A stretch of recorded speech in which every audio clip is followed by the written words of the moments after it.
From Kansas State University, this is Agriculture Today. Eric Atkinson with you. And here's today's lineup. K-State's Glynn Tonsor will offer this week's insight on the cattle markets. He'll look at the latest findings from his regular Meat Demand Monitor survey. And Glynn will report on the USDA's new 10-year outlook on beef production, demand, and cattle prices. Following then, K-State's Sandy Johnson advising you cow-calf producers to assess your forage resources heading into the late fall and winter. She strongly endorses sampling those harvested forages for their nutrient content. And later, Jeff Wickman with this week's Forage segment. He'll talk with K-State's Beth Hinshaw and Aliah Mestrovich Seay about collaborative forage project areas. All that here on Agriculture Today. A social distancing tip. While the CDC urges you to avoid close contact, like hugging or shaking hands, there are other non-physical ways to say hello. Wave, wink, use sign language, salute, smile, give the peace sign, throw up an air high five, do jazz hands. Remember, stay a minimum of 6 feet or 2 arms length away from others, and stay home if you can. For more info, visit coronavirus.gov. Let's all do our part, because we're all #AloneTogether. Brought to you by the Ad Council. Welcome to Agriculture Today, and this being a Monday, we begin with a glance to the cattle markets, and alongside, once again, is Glynn Tonsor, livestock economist with K-State Research and Extension. We've some near-term and long-term information to get into today, Glynn, but starting with our typical review of the markets this past week. By and large, one would have to call it a friendly run, wasn't it? Yeah, I would call it friendly. To summarize, I'll remind our listeners the week before was a strong week in the markets, and we held those gains. So by some class, we were flat for the week, and we held them. In other cases, we had additional gains. Let's just break that down. Cash, fed cattle, it would have been a ho-hum, hold the gains story, 106, 107, depending on the market. Fairly light volume, at least through Friday's report. AMS called the Kansas feeder cattle market notably up, so $3 to $11, depending on the weight class. 2 lots to give context, 207 head, weighing 533, came in at 160. I'll remind listeners that's roughly on par with what some of us were predicting before COVID hit. That's amazing to me that's occurred. A lot of almost 300 head, weighing 673, sold for 141. So we had a good week in the cash feeder cattle market in particular. Go over to the futures. So on the board, the December live cattle contract was just below 109, about flat for the week. Again, held our $5 gain from the week before. And then the November feeder cattle contract was about 137 and also flat for the week, holding the almost $6 gain from the week before. Why am I highlighting the hold? We just went through a week with an election, lots of uncertainty, lots of turbulence, and we held the gains from the week before, and I think that is positive. Sometimes boring news is good news, and I think that's what we have this week. The other part I'll interject there is the December corn contract is actually up a full 90 cents per bushel since early in August, and that has also been impacting these markets, particularly beating down feeder cattle, and yet we've had notable recovery. So I think that speaks to a good foundation in the market, all things considered, is why I'm highlighting it. And what has to be helping some as well, what's going on in domestic demand and the cutout numbers of last week would support that. Yeah, so on the cutout side, choice was $214 on Friday. That was up about $6 from the week before. And then select was $198, up almost $7. And you're right. What I'm going to interject there is that's not just the domestic. I think exports are having a lot to do with that. And we'll break that down more here in a minute. As a quick update, I've been doing this for several months. We actually had a boost on processing volume. So this past week, the initial estimates were 647,000 head of cattle processed, up from about 638 the week before, and down a hair from about 657 same week the year before. And I'll paraphrase, we are still managing to run these facilities hard despite some challenges. There is renewed discussion about absenteeism and some concerns on that front. We can't take our eye off that. But at least at this stage, I'm optimistic we continue to run high volumes, and that's underpinning these improved cattle prices we've had the last few weeks. That really has been remarkable how the industry on that end has bounced back over the last several months. You have your latest meat demand monitor that you wanted to share as well to add to that side of the story. And you might give us just a general idea of where we're going here. Yeah, the general gist of this is retail demand has boosted in the last couple months. Food service demand has waned. And to me, that's not surprising. Unless you sleep under a rock, there's lots of discussion about increases in cases, COVID cases that is around the country. Some states are re-implementing restrictions on bars and restaurants and so forth. So we're going to be looking to the retail sector probably through the winter, I think, and into 2021 for some time to continue to carry the domestic market. And the Meat Demand Monitor, which is an ongoing survey effort, ongoing data collection there, is speaking to that. Definitely was the case when we compare October back with September. That was the trend. I anticipate that to be the trend the next few months as well. I'm cautiously optimistic that could be a net balance that's positive as long as exports are also there to help boost. So we may have a net positive demand story, but food service is probably going to continue to be a struggling arm in that. Actually, as part of your efforts here with that demand monitor, you've been reaching out to consumers about their take if, in fact, a vaccine for the coronavirus comes into being, becomes widely available, and how that might affect their decisions on beef consumption? Yeah, so last couple months, and we'll probably continue this next couple because it's core to a lot of discussions society-wide and to meat demand, is when do you think there might be a vaccine available to you? And importantly, the follow-up is, if one was available, how would you change your food service, dine-in, sit-down restaurant activity? To summarize that, and people can go to Ag Manager to get more details, is the first quarter of 2021 is the most common period that our average U.S. resident expects a vaccine to be available. I'll interject real quick. That coincides with good news in the media today. Pfizer and others made announcements that they had a very effective clinical trial. The stock market's going to open very strongly, and I expect the commodity markets will follow to some extent also. But the real relevant question for meat demand is, what will consumers do if and when they have a vaccine available that's different than today? And I ask, right, how would you change your food service behavior? About 20%, and I'm rounding across a couple months here, would say we would immediately increase foot traffic. So more people would immediately go have more dine-in, sit-in restaurant meals, which that's good. But the fact that I said 20% might actually be viewed as a little bit bearish. That's not the majority. The most common response is we'd slowly return some traffic, and something around a third of consumers say they'd make no change at all. I'm highlighting that because I think the food service sector will benefit by a vaccine and like improvements on the COVID mitigation front as we go forward, but it's probably going to be slow. I think the average consumer is going to be hesitant to, A, not everybody wants to take the vaccine. B, once they take it, they may be slow to go back to normal. And that's why I'm trying to drive home the point. I think we're going to be looking to the retail sector more than food service to continue to carry the domestic demand bill for meat for months to come.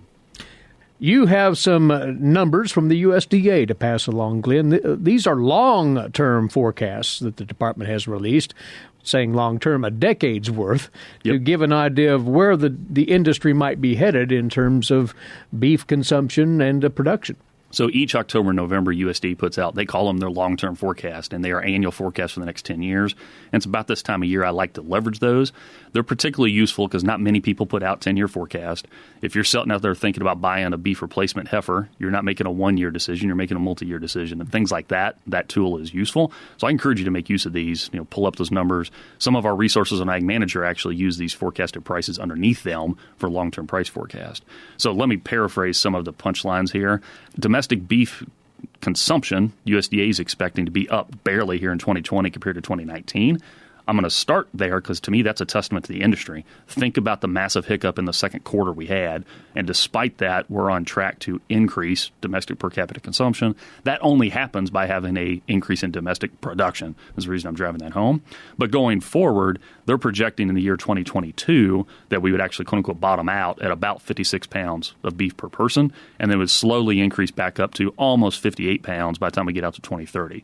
Embedded in that is their expectation that we're going to shrink the herd and with it lower beef production and less consumed per person.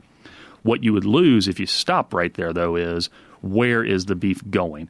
And they're expecting exports to continue to grow. So for context, in 2019, 2.9 billion pounds of beef were exported. They're projecting a little bit below 3.1 billion here in 2020. Again, that's incredibly important right now with food service being weak at home. The ability to export is helping our cattle prices. USDA is expecting increases up to 3.3 billion beef pounds out of the U.S. by 2030. So ongoing expected growth is built into these forecasts. I hope I made that clear, is exports are really important. They are important today, and USDA is expecting them to continue to be important for years to come. So that's on the demand side. What about the production side? What is the USDA thinking in terms of the cow herd inventory? Yeah, so 2019, we had 31.7 million beef cows. Here in 2020, 31.3 is the estimate USDA has in this exercise.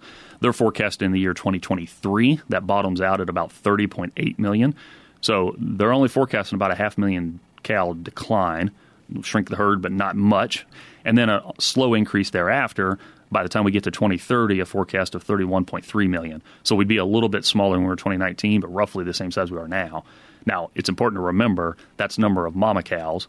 We produce more beef per animal in the system year over year. So total beef production would be higher in 2030 than 2020, presuming efficiencies and so forth continue like that, and I expect them to. And that's also part of why those growth in exports without much loss in domestic per capita consumption can play out, because the amount of beef that's expected to be showing up in 2030 is higher. So to answer your question, small pull down in production through 2023, and then a slow gain after that is kind of the production cycle that's being expected. And, of course, we'd be remiss if we didn't look at what the USDA is thinking in regard to price trends over that 10-year stretch. Yep. So let's do calves first. So in 2019, $157 was the annual nationwide calf price they have in their series. They're putting at $153 here in 2020. And I'll stop right there, as that's a $4 decline, despite the fact we had COVID, despite the fact we've had a $1 increase in corn and so forth. I mean, that is amazing to Glynn in lots of ways. Yes, we all like higher prices, but the fact that that's $4 lower and not $34 lower is worth noting. Looking out to 2021, they're forecasting up a little bit, $155, all the way up to $162 in 2023. For listeners that are following all these numbers that Eric and I are throwing at you, is that's the year when the cow herd is the smallest. So it's not surprising. Calves are worth the most. And then fall off to about $149 out into 2030.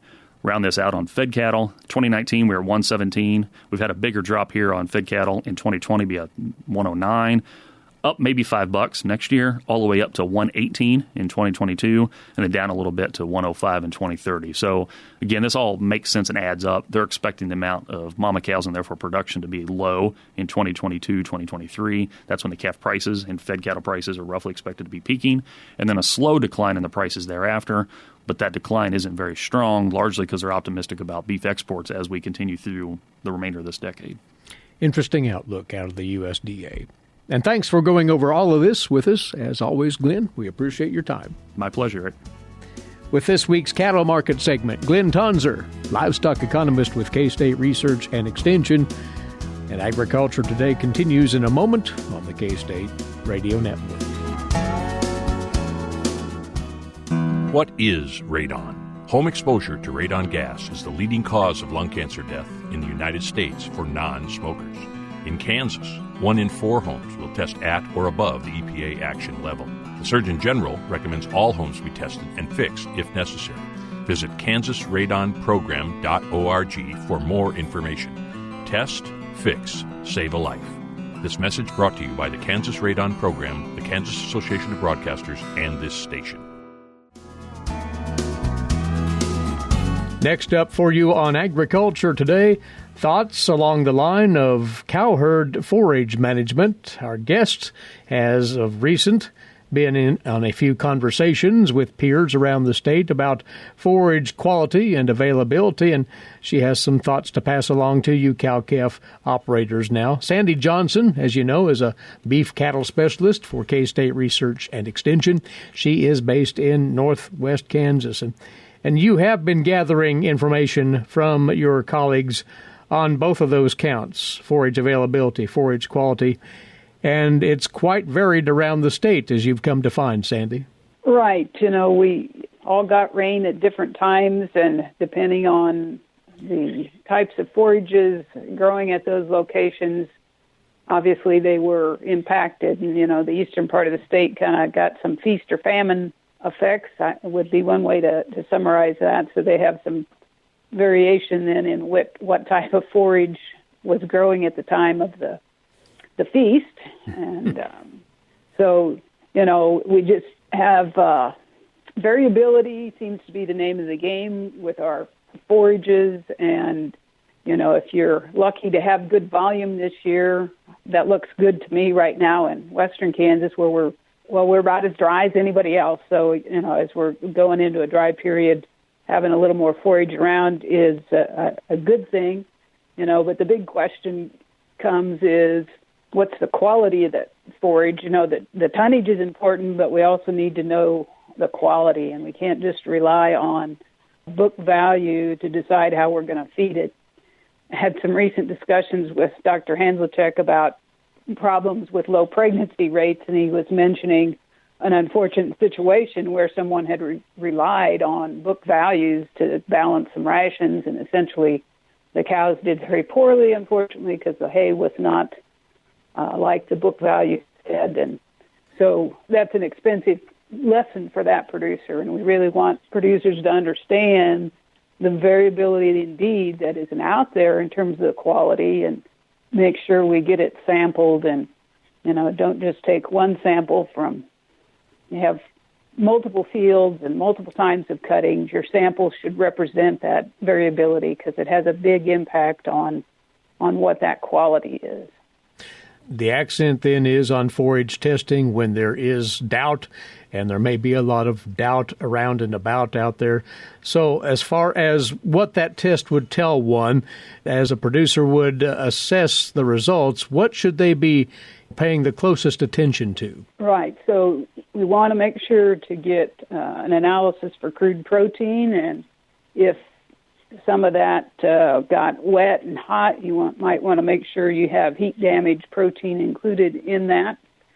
And then we need some estimate of energy value, and a lot of times producers will look at TDN, but we're going to put it, so we go to balance the ration, we're looking at net energy for gain and net energy for maintenance. And so they have different analysis packages depending on where you go, but forage analysis, and then depending on what the forage is, if it's in the forage sorghum family, sedans, we want to make sure just routinely add nitrates to that test to make sure that we don't have a problem going in. It's a pretty cheap test when it comes to thinking about losing an animal. So that would be the basics. And certainly if you have any question about a particular lab and what tests they have, please contact your county office or myself or one of my colleagues. We'd be glad to help you with that. Then once one has that information in hand on protein, on energy, how do they best use it in formulating a balanced feeding program for the cow herd as we move into winter and then through the season? Yeah, so, once you have that inventory of quality, then you've got to match that with the quantity and find out the difference between the quality and what your animal needs. I've had producers come ask about, well, which of these supplements should I buy? They figure they go out and need a protein supplement. But when we tested their forages, they had enough quality. They didn't need to buy a protein supplement. So that's considering what they have and what the animals need. And so as the animals' needs changes, say from third trimester into early lactation, we have to take that into account, and hopefully we can find feedstuffs that meet those requirements with little additional purchases. But if they're not going to meet the requirements, I think it's cheaper to provide some additional supplement to get the level of performance than we need, rather than find out that either we have weak dead calves or no pregnancies the following years. This would tie in also to the idea, if one is in fact short on quantity, stretching what forage supplies are available to them. This information can certainly lend to those management steps. Right. If you're short on quantity, planning ahead is what you want to be doing, and none of us really know what the winter is going to look like, and we certainly had some winters where we ended up needing more hay than some had available. And so where there is, good supplies, if you're short, hopefully you can find a little more tonnage to make up that gap. But again, you want to make sure and test whatever you buy to see how it fits in, and look at that overall ration and how it meets with your animal's requirements.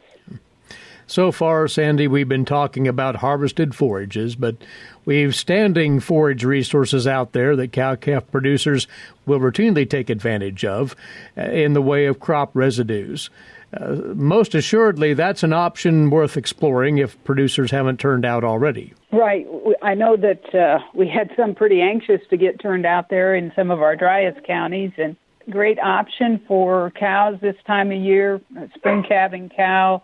There's corn on the ground. Generally, they can, as long as corn is going through them, they shouldn't need a whole lot of additional feed, assuming they're in good body condition. And If they're not, we can provide a little protein and probably make up some body condition pretty quick, but this is the time of year to do it. We do have a few fields where there is more corn on the ground, and in that case, depending on the amount, we probably need to take some management steps, be it work them up on grain before going out or manage their access to that grain that's on the ground if we can. So kind of depends on your exact situation, but some good opportunities, though, to use crop residues. We haven't talked at all about minerals as part of the equation, but we should probably throw in that needs to be watched to some degree as well, that mineral intake, does it not? Right. When we go to, something like a crop residue, phosphorus in particular is going to be, pretty low in that, and so we need to get back to a higher phos mineral. There's lots of ways of filling those gaps, and I can't make any hard and fast statements about this level is needed at this time. Mm-hmm. But, we do know those after the growing season is over, the phosphorus in those is greatly reduced, so we need to make sure that we have adequate phosphorus in that diet as it relates to forage digestibility and performance of that cow. So, macro minerals are important. Depending on your situation, we may need a better trace mineral package, and that's probably a longer discussion for another day. Right. But certainly we want to balance that entire diet, not just protein and energy, but considering macro and micro minerals.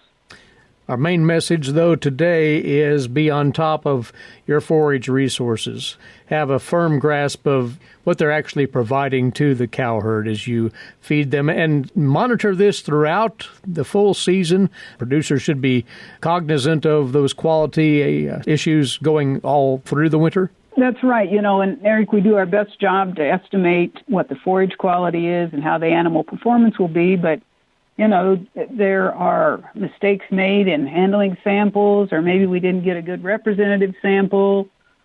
Somebody hit a wrong key somewhere, and we don't have the right information. We do need to make sure what we think will happen in animal performance actually does happen. Yeah. So I guess that's a trust but verify thing, make sure that the performance you've anticipated is indeed happening. And the thing to keep in mind this time of year is a spring calving cow, her nutrient requirements are just going to gradually increase up to calving and then continue to increase in early lactation. And if we get behind, essentially it's like the hill gets steeper as we wait to make that climb. So it's really important to stay on top of that. That's the way to avoid serious problems, is stay on top of cow condition and animal performance. Good advice, and timely in that we are eventually going to head into that colder weather where the cow herd's demands for higher quality nutrients start to amp up. Be aware of where you are with your forage supplies in particular, our topic here today. Sandy, thank you for your time, as always. Yeah, glad to be here. Sandy Johnson with us, a beef cattle specialist, K-State Research and Extension. You are listening to Agriculture Today. Next up for you, after the break, today's agricultural news headlines. And once more, Jeff Wickman awaits with this week's Forage segment for you. All that in a few moments here on the K-State Radio Network. Stay with us. Did you know every Kansas farmer feeds 128-plus people? Kansas farmers are hard workers, dependable, authentic, and sensitive. Not only do farmers put food on your table, but they put clothes on your back and fuel in your car. For more information about Kansas farmers, visit K-State Research and Extension online or stop by your local Extension office. This message has been brought to you by the K-State Animal Sciences Leadership Academy participants. You're tuned in to Agriculture Today, coming to you from the campus of Kansas State University. Eric Atkinson here. Now, today's agricultural news headlines in brief for you, these courtesy in part of DTN. Well, state regulators are reacting to an apparent policy change by the Environmental Protection Agency that will make restricting pesticides such as dicamba beyond the federal label much harder for states to accomplish in the years ahead. This policy change would require states to go through state law or rulemaking processes if they want to further restrict a federal pesticide like dicamba. That means next year, most states may be limited to the federal dicamba labels and unable to implement local dicamba cutoffs and restrictions before the spraying season. Only the state of Arkansas's cutoff date of May the 25th, which has gone through a state rulemaking process each year, is likely to remain in place. At issue is Section 24A and 24C of the Federal Insecticide, Fungicide, and Rodenticide Act, EPA's governing law. Section 24A establishes that states have the right to regulate federal pesticides through state legislators or rulemaking procedures. And that, by the way, a time-consuming and often political process that can take years. Section 24C is more nimble. It grants states the right to issue special local needs labels on an annual basis to address local agricultural, environmental, or public health needs by granting the additional uses to federal pesticide labels. For nearly 3 decades, the EPA has interpreted Section 24C as also permitting states to impose more restrictive measures to those federal labels. Now, in the spring of 2019, in the midst of another wave of state-by-state restrictions to the EPA federal dicamba labels, the agency issued a warning to the states that it was reevaluating this practice and might not allow it to continue because they said it violated the actual language of Section 24C. State regulators rushed to the defense of the practice, and pesticide officials from 10 states across the country wrote to EPA urging them not to change the policy. As well did the National Association of State Departments of Agriculture and the Association of American Pesticide Control Officials. Also, the EPA has asked the Supreme Court for an extension to file a response to a refiner's petition for review of an appeals court January 2020 ruling on small refinery exemptions. Holly Frontier Corporation appealed to the High Court back in September after the U.S. Court of Appeals for the 10th Circuit in Denver turned down a request for the whole 10th Circuit to rehear a case involving small refinery exemptions. In that case, the appeals court originally ruled the EPA mishandled the small refinery exemptions program in the renewable fuel standard and granted exemptions to 3 refiners who did not qualify. Though the refiner asked for the Supreme Court to hear the case, it is rare for the court to do so. The Trump administration last Wednesday asked for an extension to December the 14th to file its response. In its petition to the Supreme Court, Holly Frontier asked the court to consider whether the RFS exemption program has been implemented correctly by the EPA. At issue is whether the agency can require small refiners to have received exemptions uninterrupted in order to continue to qualify. Will China's ban on pork from Germany affect prospects for U.S. pork sales to China? A USDA economist looks at that in this report from the USDA's Gary Crawford. What effect will Germany's problems with African swine fever in wild boars have on U.S. pork export prospects? We may have an answer to that this Tuesday when USDA releases its new supply and demand forecasts. USDA Outlook Board Chairman Mark Jekanowski says there have been over 120 cases of ASF in wild boars in Germany, which is, of course, a significant supplier of pork to China. But now China has cut off imports from Germany, so that's had trade implications for the livestock complex, hogs in particular, kind of changing global trade patterns. And of course, at least on the surface, that presumably opens up opportunities for other countries, other major pork producers like the U.S. to supply some of that product. Analysts are studying that situation. They will put out a new forecast for U.S. pork exports this Tuesday, noon Eastern Time, part of the USDA World Supply and Demand Report. Gary Crawford for the U.S. Department of Agriculture. And the USDA's Natural Resources Conservation Service has now selected 31 priority areas, including a couple here in Kansas, to receive a total $13 million in Environmental Quality Incentives Program funding. This part of the Water Smart initiative. These investments to help producers on private working lands better conserve water resources in coordination with investments made by water suppliers.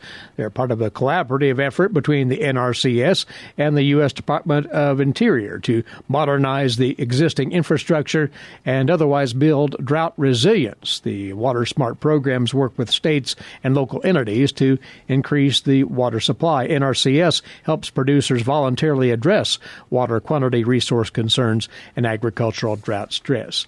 Now, among the Water Smart Initiative priority areas approved for fiscal 21, these two in Kansas, the Kansas Bostwick Irrigation District and Kerwin and Webster Irrigation Districts in the north central part of the state. Lastly, reminding you swine producers there is still ample opportunity to take part in that virtual K-State Swine Day. It is set for a couple of mornings next week, Wednesday the 18th of November and Thursday the 19th. This will be a series of 15 to 20-minute presentations looking at swine nutrition, feed safety, and feed processing topics. On Wednesday the 18th, the emphasis will be on applied swine nutrition, feeding sows immediately before farrowing. Jason Woodworth will address that. Minimizing disruption and nutrient intake after weaning from K-State's Mike Tokash. Preparing for a world without zinc oxide. Jordan Gebhardt to address that. Bob Goodband on current K-State swine nutrition and management research. And understanding and influencing pig body weight variation by K-State's Joel DeRushi. Then on Thursday, the 19th, the focus is on feed safety and feed processing. There'll be a look at feed mill biosecurity, Jason Woodworth and Chad Polk on that, and new research and information developed on feed processing from K-State's Cassie Jones. The latest finding on the K-State Vietnam Partnership, Jordan Gebhardt on that. And there'll be more later on in the morning on adjusting hammer mill settings by Charles Stark, key diet composition characteristics by Chad Polk. Chad also on pelleting diets. And there'll be plenty of opportunity for interactive questioning and comments. We'd invite you to register for the K-State Swine Day 2020. It'll be a virtual event, again, the mornings of Wednesday the 18th and Thursday the 19th. To take care of that, go to ksuswine.org, ksuswine.org. This is Agriculture Today. Did you eat today? Thank a farmer. A way to get more involved in agriculture is through 4-H and FFA. Through 4-H and FFA, we have been given multiple opportunities to grow as leaders and learn more about agriculture. You can learn skills related to jobs, public speaking skills, and you get the opportunity to travel around the country and meet new people. If you want more information about getting more involved in 4-H and FFA, visit them on their websites at kansasffa.org and kansas4h.org. This is Agriculture Today. I'm Jeff Wickman. In this week's Spotlight on Youth, Southeast Area 4-H Specialist Beth Hinshaw and Kansas 4-H Culture and Communication Skills Specialist Aliah Mestrovich Seay discuss their collaborative project areas of leadership, communication, and community vitality. Aliah and Beth, you are working collaboratively now in terms of leadership, communication, and what's now being called community vitality. Aliah, maybe first off, just a little bit on what we mean by community vitality in the 4-H sense. Sure, Jeff. In this sense, we're looking to build programmatic opportunities intentionally so youth can be agents of change in their community while they're utilizing leadership and communication skills.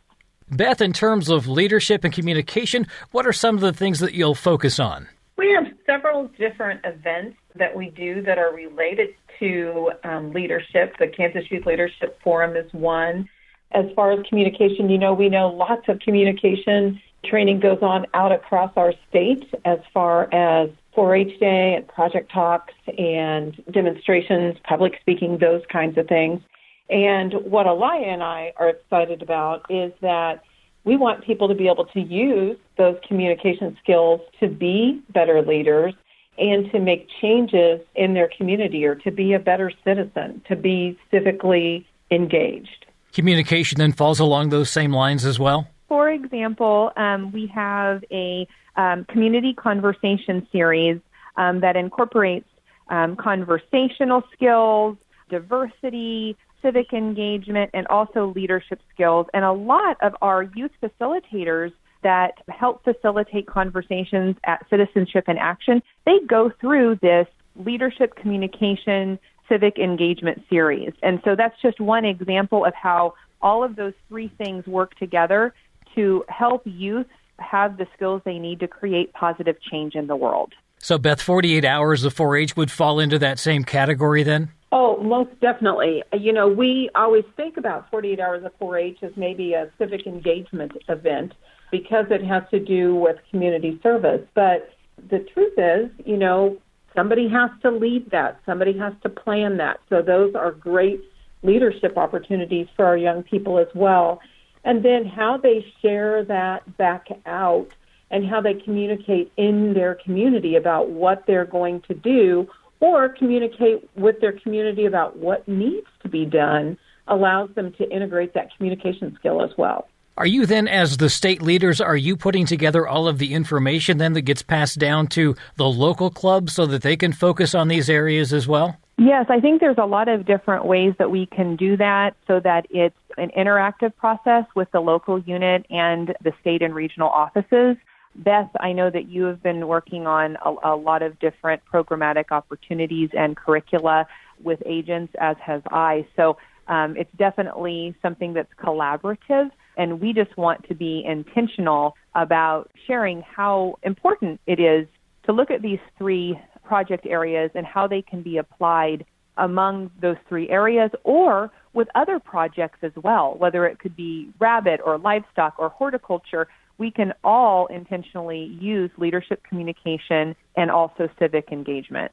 And I might mention that we do have 100 4-H clubs that are taking part this year in a special emphasis on communication. So we have some additional communication skills that are being taught at 4-H clubs as a part of their 4-H club meeting between November and May. It's really important to learn these skills early on because there's something that are going to stick with you for a lifetime. You're always going to need these skills.